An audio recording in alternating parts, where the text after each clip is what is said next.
And welcome back to another episode of Pokemon Knowledge. Now, earlier today I was just at work at my normal job and I'm looking around and I'm like, man, there are so many expenses that are involved in this business. Administrative assistants, upper management, middle management, accounting, human resources, like the power bill, the rent for the building. Just I'm looking at everything that is involved, and I'm just like, it costs so much money every single day to just work. You haven't made any money yet. Literally just to turn on the lights. How much money it costs to just run a business. And then I thought about it and I was like, you know what I've never talked about on my channel? Never once. Is just one of the reasons that people can be so successful invested in Pokemon is just because the overhead for what we're doing is so low. A lot of people, when it comes to what they're doing in Pokemon, they're running sometimes small businesses out of a spare bedroom, out of their basement, out of their garage. It's insane. And then you look at some of the numbers some of the people are doing in this hobby, and then you look at comparable small businesses at the same time, and you look at what a brick and mortar's expenses are versus a lot of people that are just selling full time on eBay, or maybe they're mixing in eBay, Macari, Facebook Marketplace, Craigslist, wherever they're selling Pokemon. It's just like their overhead is so drastically low. And no, it's just something that for whatever reason I've never talked about on this channel. Like even this, what you see around you, before I made this into an area where I could record videos, I used to record videos in another room in my house. If you guys are familiar with my older videos, you remember it had the photo of the Rockefeller Center when they're building it in 1935, and I was just recording that on my couch. And every day before I would record, I'd have to take one of the corner stands off the couch, put it in the center of the room, set up my camera, set up my computer, and when I was done, I would have to disassemble it every time. And then finally, given enough time, and when I've decided hey, I'm enjoying doing this, I decide to make a little Pokemon area down in my basement. This wall right here, before I decided to turn it into a place to record, it didn't have painted walls. It didn't have a painted floor because it is a basement.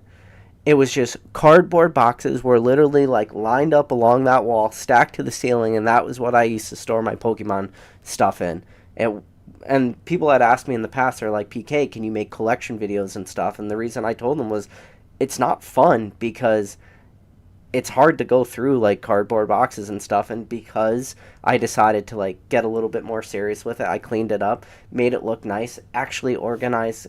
There's so many shelves on both sides of me. It's ridiculous. But even that, the overhead in order to make this entire room was still really low. Just to pick up a desk and those IKEA cabinets and, pick up, some Rubbermaid shelving and stuff. The overhead for everything was so low when you think about it. And even the lighting I have is just from Home Depot, a huge light strip, which is way too bright, but it is what it is. And, a lot of people that have been able to be successful in Pokemon is a lot of the factors is that overhead. And especially when people are running out of their house and stuff, a lot of their bills, maybe it's electric, but if they weren't doing Pokemon, they would probably be sitting on their couch watching TV, playing on their phone, swiping through Instagram, whatever people do for fun. But that all involves electricity either. So you don't pay for really, if you're living in a place, you're not paying for rent space for your business. You're not paying for anything.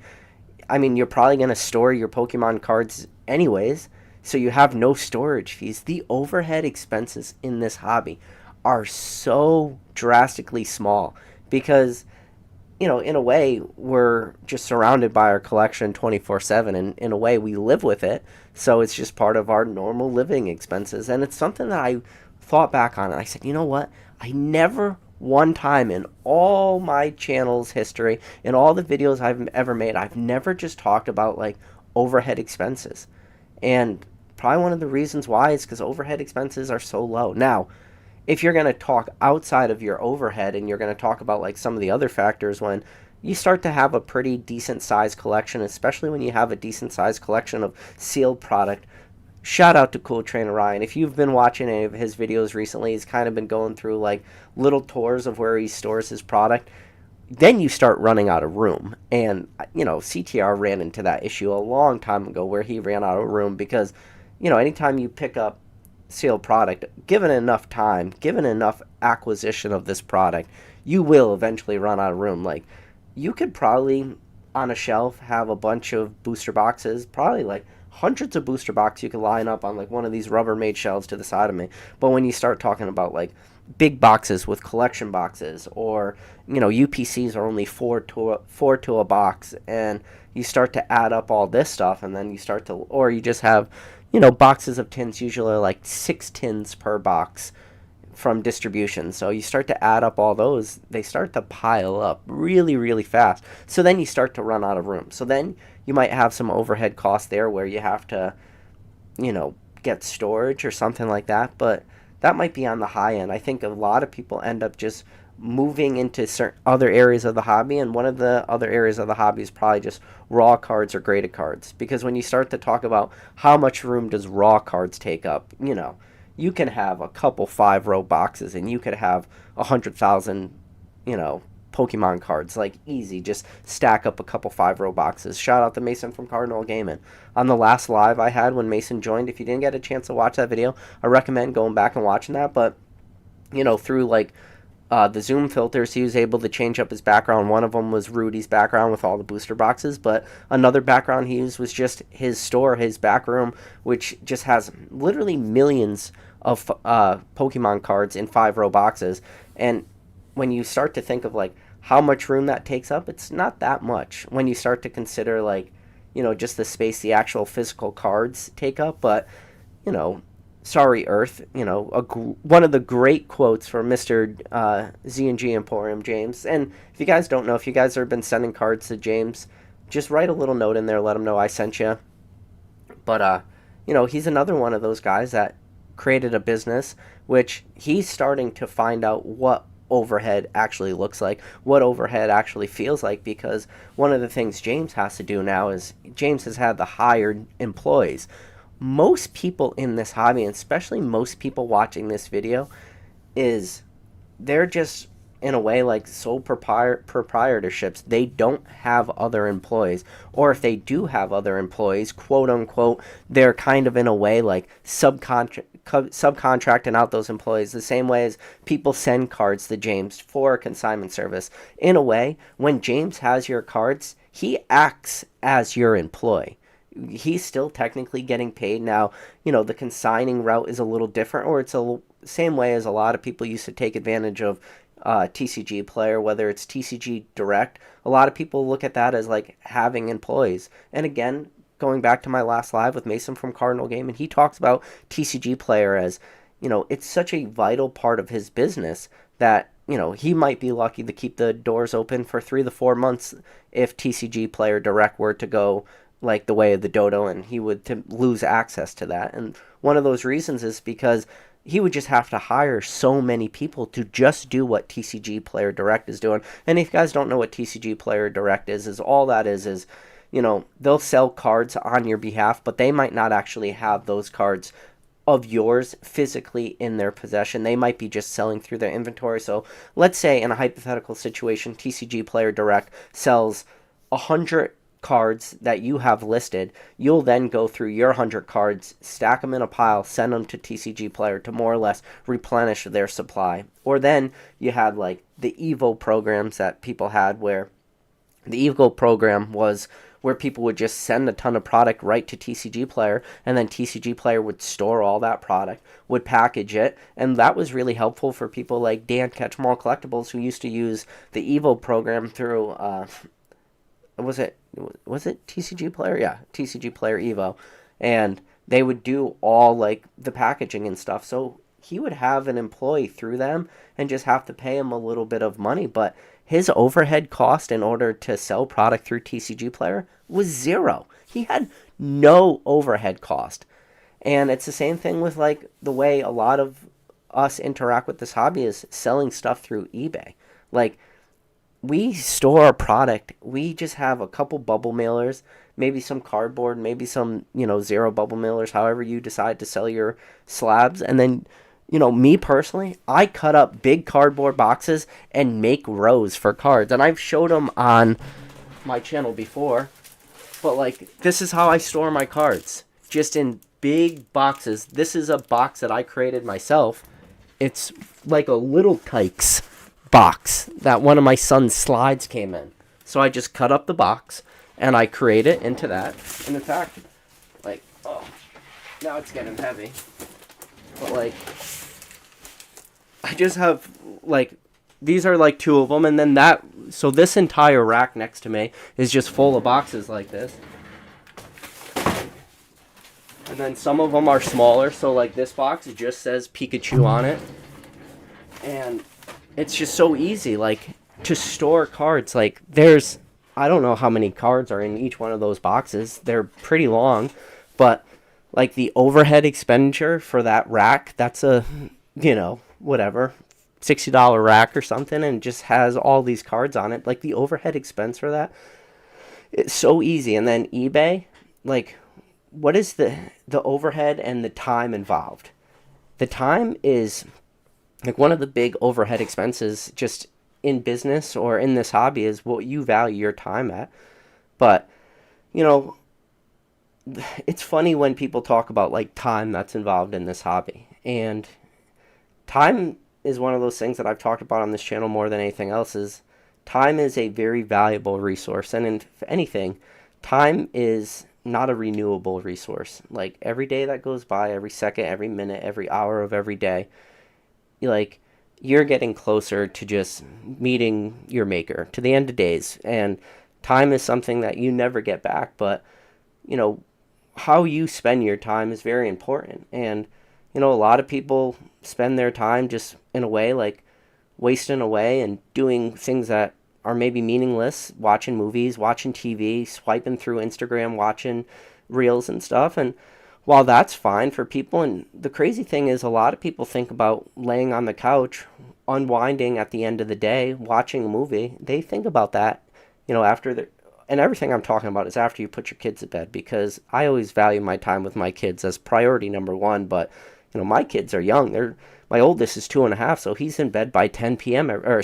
He's in bed by 8 p.m. every night. Like, right now, when I went live, he's already in bed. So, like, I enjoy that time, but the time afterwards, when, like, people are on their couch watching movies and stuff, and, I do Pokemon because that's what gives me enjoyment. The same way as people find enjoyment from unwinding at the end of the day, watching a movie, I find the same enjoyment just in Pokemon. So then it's just, you're in a way, like, unfairly double dipping. So your time cost in that way goes down so drastically because you're just doing something that you love. And people always talk about it's like, just find something you love, and in a way you won't work a day in your life. And now, this isn't a business for me, Pokemon. This is not a job for me. And the best thing about Pokemon is, if for whatever reason, which I find it damn near impossible at this point, but if Pokemon ever stopped being fun, or if Pokemon ever became too much of a burden for me, it's as simple as just, like, I guess in a way, just walking away. And my life, I guess, doesn't really change. I would have more time to do other stuff, but I would just end up squandering that time anyways. So, but, like, that's one of the big overhead costs for a lot of people, is just, like, what you value your time at. And but it's like, a lot of people will read books and stuff, and it's like, as long as you value your time, reading could be a great, like, usage of your time. But maybe that's not enjoyable for other people. So it's all dependent on how you want to, value your time. And it all goes into, like, what your overhead cost in this, like, Pokemon world of flipping and investing, collecting, scalping, whatever you want to call yourself, on whatever day of the week you want to call yourself. As long as that day ends with a Y, you're probably calling yourself something different. And it's just part of that, like,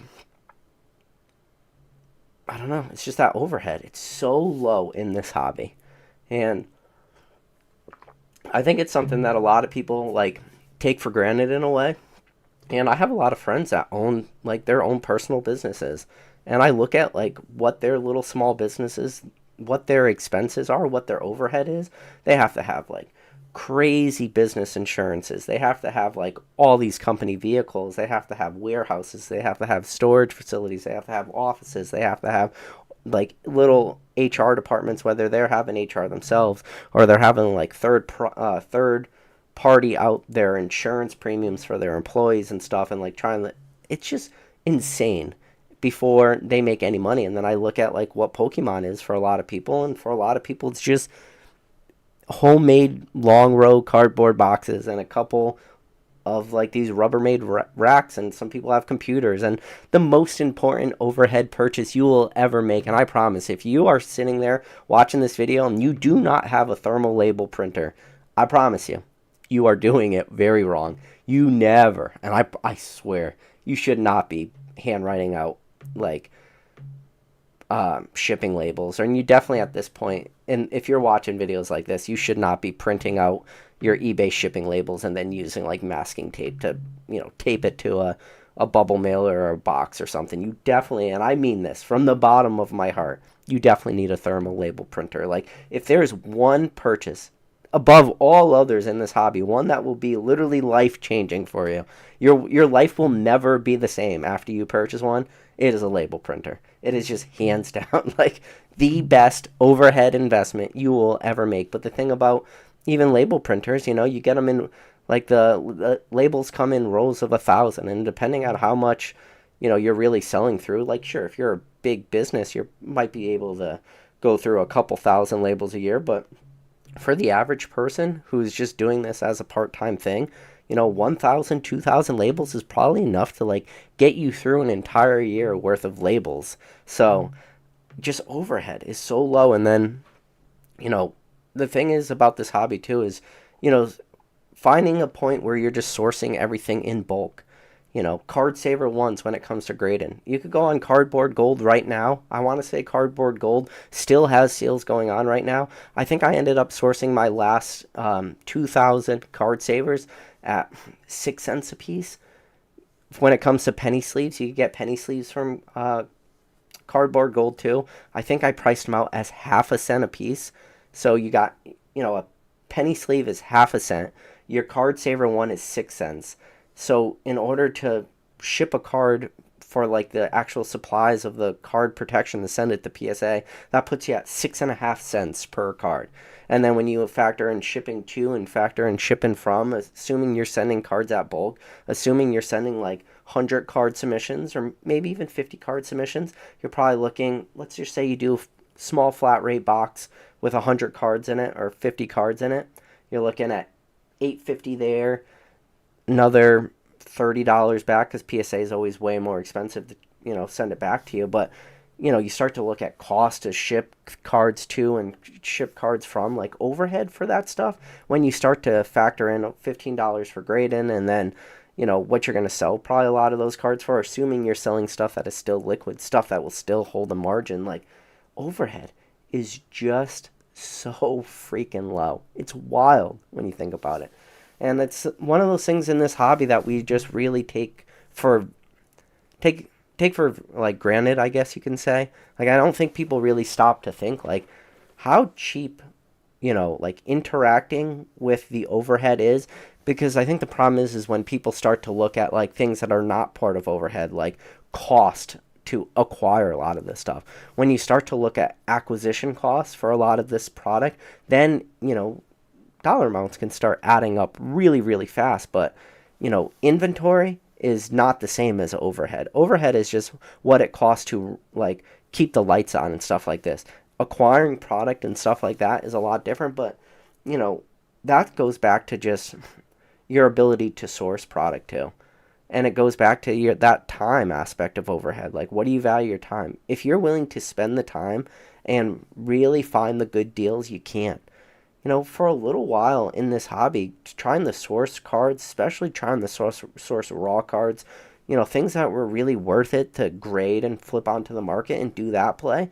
For a while, it felt like not so much that it dried up. It just felt like the competition was so cutthroat for so long that a lot of this stuff was selling for crazy premiums. And right now, too, we're running into this weird timeline where a lot of raw cards are just carrying such a strong premium to them that there's a lot of like just raw cards that when you factor in cost to acquire that card raw, factor in cost to grade that card, and then you look at what that card's selling for in a 10 versus a 9. God, if you hit a 9, you probably lost money in that. And for a lot of these cards, even if you hit a 10 on some of these cards, like when you factor in what they are selling for raw right now, there's almost no money to be made in certain 10s. Now, this is not a blanket statement, meaning if you source a card, grade a hit, it hits a 10, you're not going to do that well, because there's still a lot of cards in this hobby that definitely buck that trend pretty strongly. And it just becomes down to like valuing your time and researching what is actually selling. What are people actually buying? What do people want in this hobby right now? And I think a lot of the things people like to do is, and it's one of the things I talk about all the time, is people don't want to stay like fluid in this hobby. They want to just keep certain mindsets of how the hobby used to play out in certain timeline. I'm going to be very, very transparent with you. You need to stay extremely liquid in this hobby. And if you are going to do this invest in play or this flipping play or whatever you're trying to do, or even the collecting play, like the hobby is constantly changing. So you need to change with the hobby. If a lot of the demand is in sealed product, you have to move to sealed product. When the demand starts to move out of sealed product and starts to go into graded cards, you start to move into graded cards. When the demand moves out of graded cards, starts to move into raw cards, you start to move into raw cards. When it moves out of raw cards, goes back to sealed product. Like, you just keep moving with the market. But now, this is the thing, and this is the most important thing, is what I always try to tell people to do is stay engaged with the market, because when you can start to notice that these trends are changing, if you're ahead of those changes, you can be very, very successful just timing the market. Now, a perfect example and a product that I've talked about on this channel in the past is ETBs, right? Like, that is a very clear-cut example of a product that, like, how ETBs played out has changed.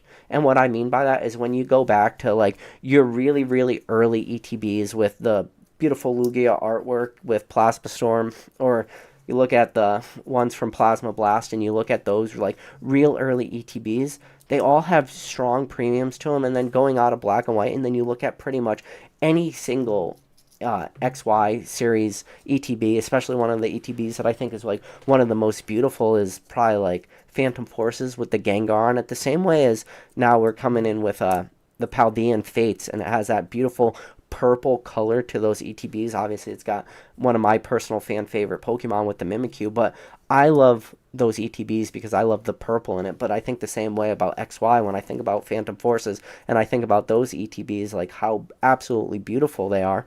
But one of the things that helped all these ETBs, like these older ones, was they didn't seem to ever get reprinted. And because they never got reprinted, and because Pokemon would just move on from them from set to set, you found that a lot of people became sealed investors and stuff. And that's why at the very, very early onset of the pandemic and all the crazy hype that happened in Pokemon, you saw a lot of people talking about ETBs as being a good investment vehicle, because the history of those products, I mean, it played out exactly like that. Like, all these products became very desirable. A lot of people were sealed product collectors. They needed to check that box, whether it was Celestial Storm or whatever. They just needed that ETB for whatever reason, and because of those reasons, those ETBs went up, crazy prices. But, when Sword and Shield happened, a lot of people had that same, similar mindset to it. It was like, Pokemon probably won't go back and reprint ETBs, and then that's why you look at things like a Darkness Ablaze ETB. Things I talk about on this channel all the time are Vivid Voltage with that beautiful orange artwork with the VMAX Pikachu on it. And what happened? Those prices for those all went sky high because everybody was used to that mindset of Pokemon never reprints ETBs, until eventually we got reprints of ETBs, and we saw it go back and crush things randomly. Like, we got random Sun and Moon ETB, Sun and Moon base set ETB reprints. Still to this day, Sun and Moon base set ETBs are still trying to recover from that random restock they got. Other mass printed ETBs like Darkness Ablaze and Vivid Voltage, like I just met, Darkness Ablaze ETBs crash from their all-time high sales of 123. Vivid Voltage ETBs selling at 140 crash from their all-time sales. Even today, at this point of recording this video, you can go on PokemonCenter.com and pick up a Darkness Ablaze ETB still for MSRP from PokemonCenter.com because nobody wants them anymore because those prices crash. So that is an example of a product that had all this great stuff going for it, but then the market changed, the hobby changed, these things started to get reprinted, so people like needed to move out of ETBs, and then a lot of people, including myself, moved into Pokemon Center exclusive ETBs, because then Pokemon Center exclusive ETBs, I looked at what they had going for it and I was like, this is a limited product. It's got a little bit like different flair to it with that little Pokemon Center stamp in it, and all the rarity that these ETBs used to have in the past, where it looked like Pokemon wouldn't go back and reprint these things. A lot of this PokemonCenter.com stuff started to have that same feeling to it. And you know, you look at some of the high performing Pokemon Center ETBs, like Celebrations Pokemon Center ETBs are doing fantastic.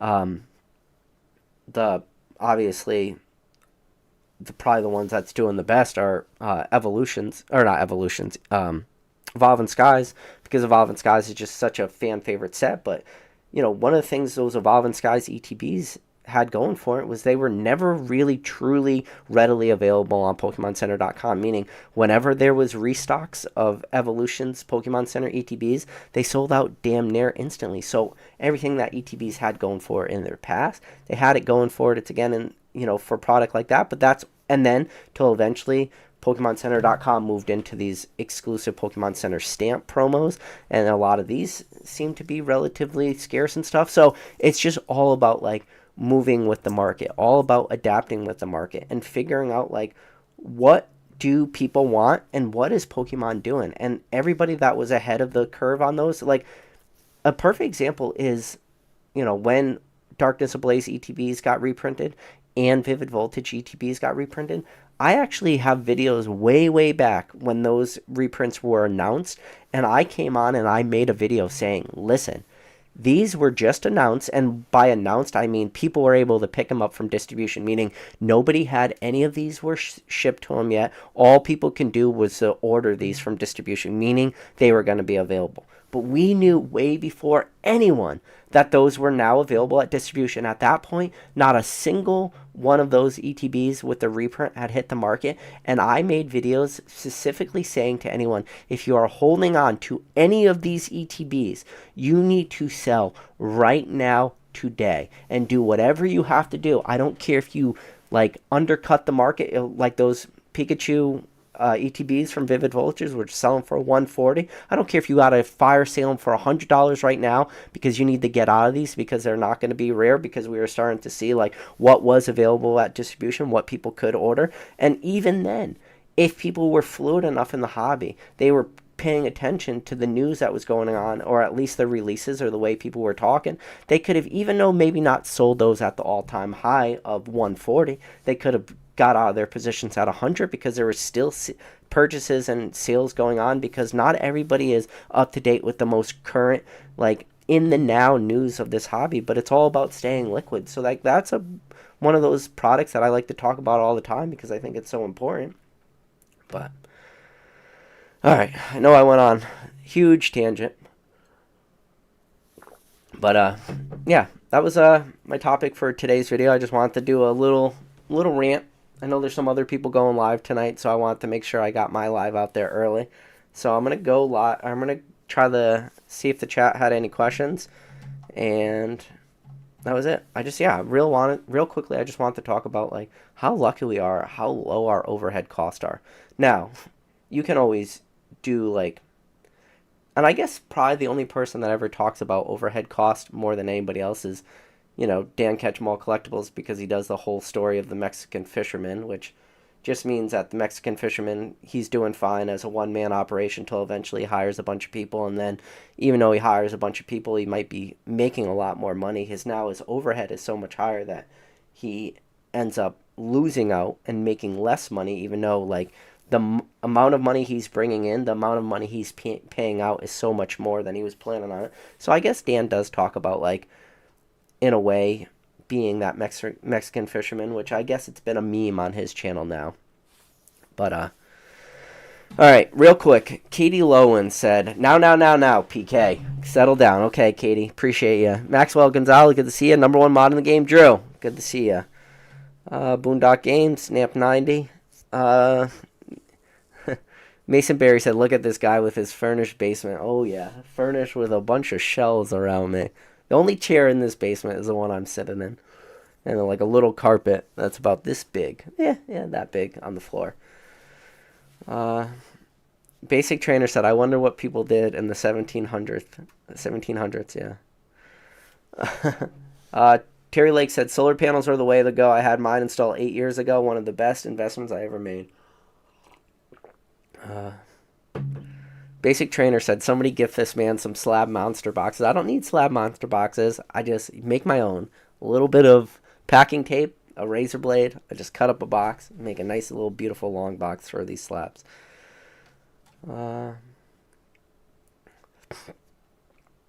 Felipe de Sosa said, store your cardboard in plastic, then store your plastic in cardboard. How about store your cards in here? Right here.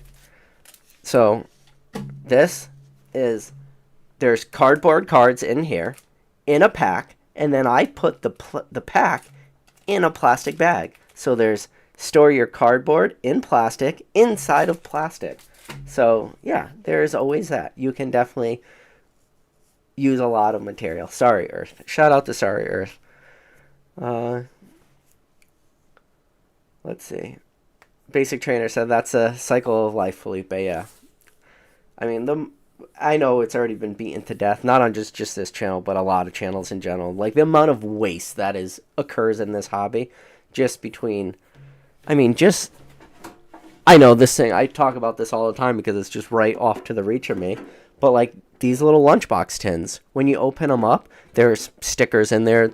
The tin itself is made out of metal. There's like a plastic casing that has your cards in it and stuff. It's like, most people won't keep those tins, so sorry, Earth. Most people won't keep the plastic divider thing that's inside of it. Sorry, Earth. Most people will, probably not keep their stickers. Maybe they will, maybe they won't. Sorry, Earth. It's just wild, and just so much waste in this hobby. Or forget about even tins. Collection boxes. The collection boxes with the big, plastic clamshells sometimes they have in it, where you like pull them apart. There's 2 pieces of plastic. The amount of cardboard that I have cut up in my life with razor blades and just trying to get rid of cardboard is preposterous. Like, just pack wrappers and you name it. It's just the amount of waste that is generated in this hobby is next level, like, waste. But I guess that's just part of it, right?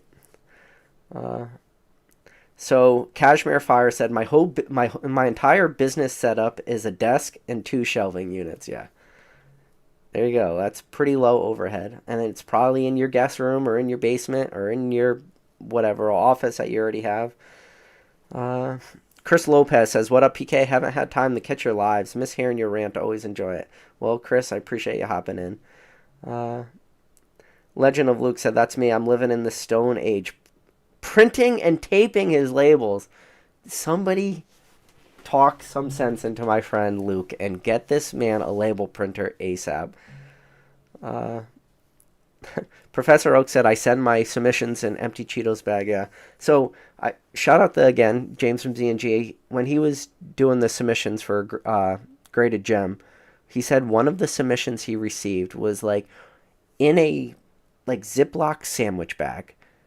And inside of a cereal box. I want to say that is the story. Like, somebody taped up a cereal box, shipped it in the cereal box, and inside of it was like a sandwich bag full of cards. Because if you guys don't know, one of the beautiful things with Graded Gem before like PSA shut down and before the Graded Gem service stopped is one of the things Graded Gem would offer was they would put your cards in Card Saver 1s for you. And at the time, during the pandemic, one of the things that was literally the hardest possible thing to source was Card Saver 1s. So a lot of people were shipping, cards in top loaders or penny sleeves. And the people at Graded Gem, which was, Z&G, he was like putting all those in Card Saver 1s, which, I mean, card saver ones they got so expensive too. Like now, I just told you they cost 6 cents a piece, but at the crazy heights that they were doing, the prices for card saver ones, just a box of 200 were, God, I want to say they were like getting close to, my numbers could be off because it was a while that I looked at those numbers. It was a long time ago. But it was like $40 or $50 for like 200 card savers, which is the most expensive card saver. Those things might as well have been made out of gold at that point, how expensive card saver ones got. But yeah, I think one person shipped it in a cereal box in a sandwich bag. So, New says printing labels at work has been the cheapest for him. Taping boxes covered. Okay. Well, if you're skimming off the top at work, then I guess that would be a cheaper way. But I do not recommend stealing office supplies from work.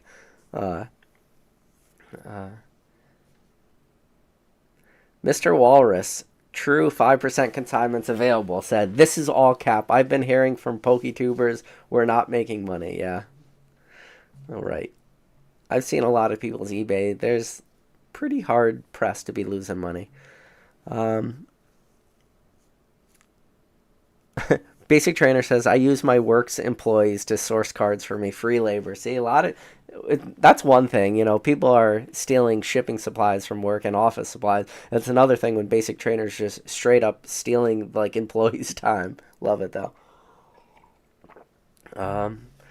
Another thing, too, was just today, I shipped out something, and it wasn't like a graded card. It was an actual box I had. And the amount of time it took me to like find that box, because now I have a pile of boxes. So what I used to do was just anytime I got little boxes, I just cut them up and rip them up. But now what I do is I put them to the side, and so like I'll just cut them up and then just flatten them out. So now I got like a right here. I'm telling you, you guys think like, oh, it's all nice and clean back here. I pan this camera over, it's messy over here. It's messy over here. But I've been saving a lot of boxes here that just have the dimensions on it. So like this is 10 by 8 by 6.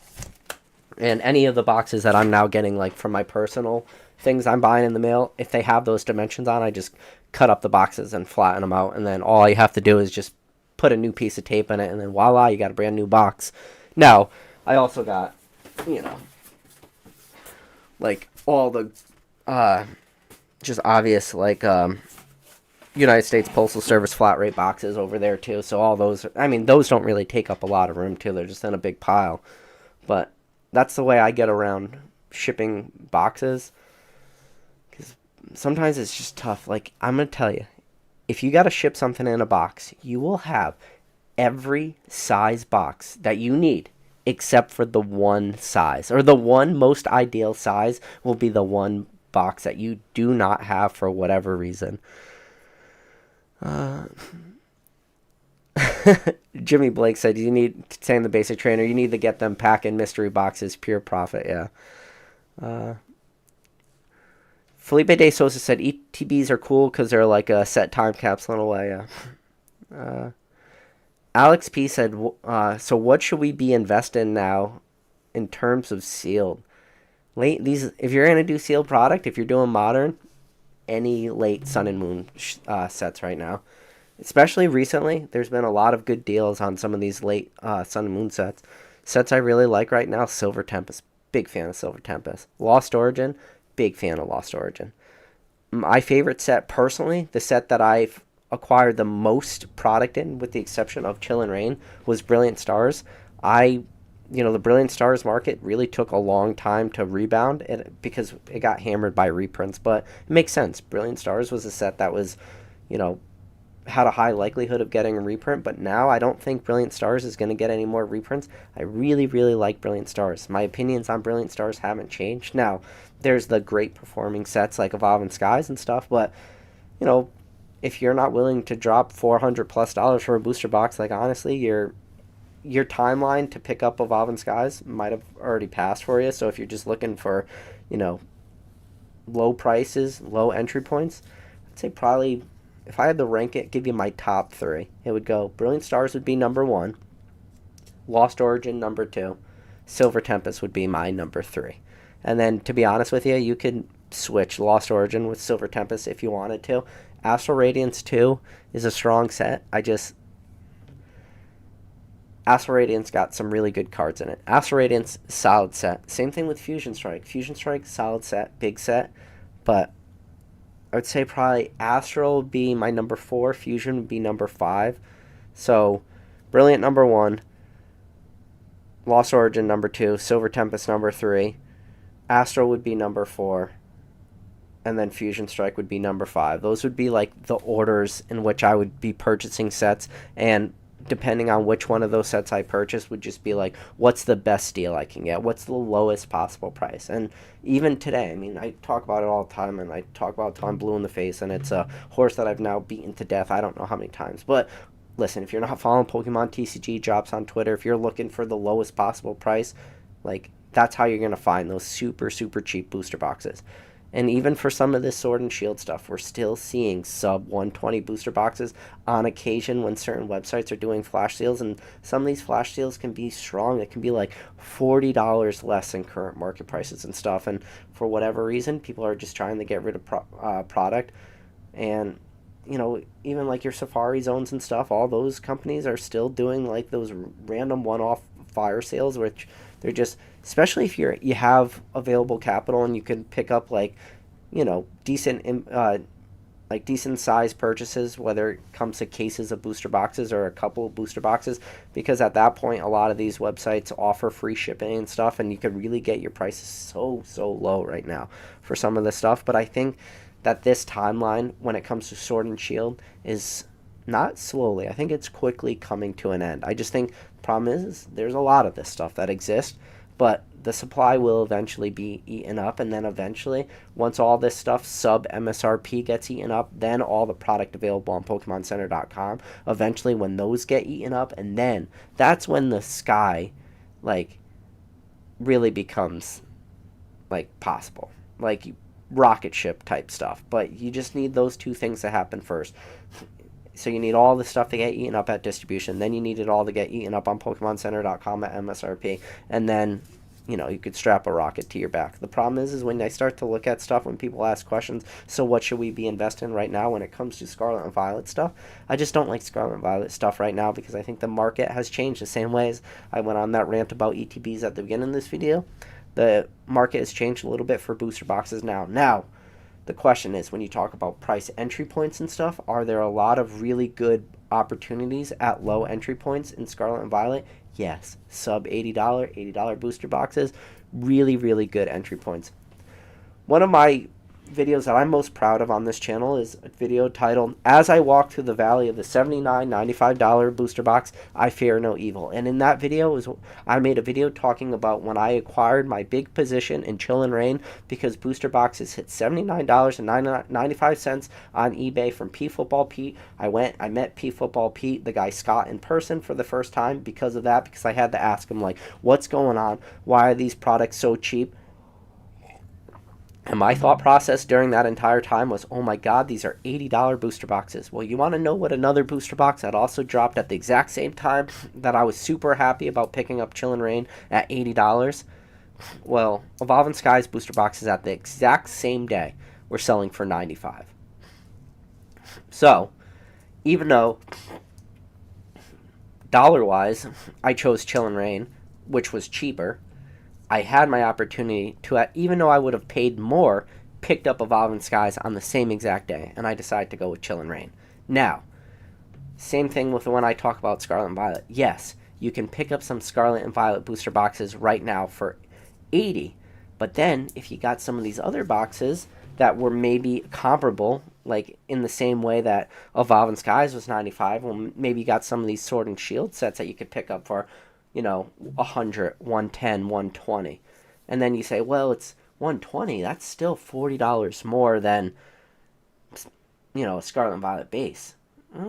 Yeah, well, I really wish I picked up Evolving Skies in the caseload instead of picking up Chill and Rain in the caseload. So, like, that's the way I'm looking at the market right now. Like, I feel like I've, in a way, learned my lesson from Chill and Rain, which, don't get me wrong, picking up Chill and Rain at $80 was not some huge loss I took either. Like, Chill and Rain ended up working out very well for me. Prices for Chill and Rain right now are really, really good. And I'm happy I picked those up at $80 because you could just go and look at current prices today.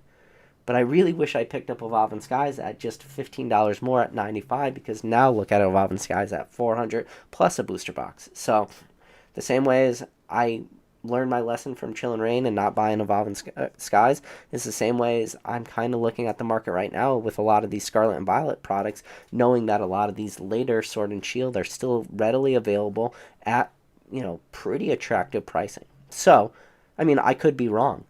And, there's a world we live in that maybe Chill and Rain outperformed Evolving Skies, but that's not really, I don't see that as being a possibility. The same way as when I look at some of these Scarlet and Violet sets, I don't see them outperforming some of these Sword and Shield sets. I just don't see them outperforming them. And to be honest with you, at the time, if you asked me, do I think Chill and Rain was going to outperform Evolving Skies, I would have told you no. Chill and Rain's not going to outperform Evolving Skies. But yet I still decided to, dump money into Chill and Rain instead of Evolving Skies. So I know that was a long-winded answer to your question, but yeah, when you said, so what should we be investing in right now in terms of sealed, that's where my answer is. Late Sun and Moon sets. Mason Berry said the most egregious layering, build-in battles. There's cards in packs, the cardboard's wrapped in plastic, in a 10-pack of cardboard that's in plastic, shipped in cardboard. Yes. We're sorry, Earth. John Pauline said, I collect whatever sealed products tickle my fancy. I'm a long-term collector until I die, and I pass my collection on. So at that point, you are definitely just a collector. All right. So Mason Berry said, wrap it up. All right, guys. I appreciate every single one of you guys for tuning in. Yeah. Do me a favor. Hit that like button. Hit that subscribe button. If you've made it to the end of a 46-minute long live, I definitely recommend you hitting that subscribe button. But there's another live going on right now. Either probably Mason or Drew will shoot a link for that. Let them know that it's a PK raid. But always, guys, appreciate every single one of you. And I'll catch you on the next video.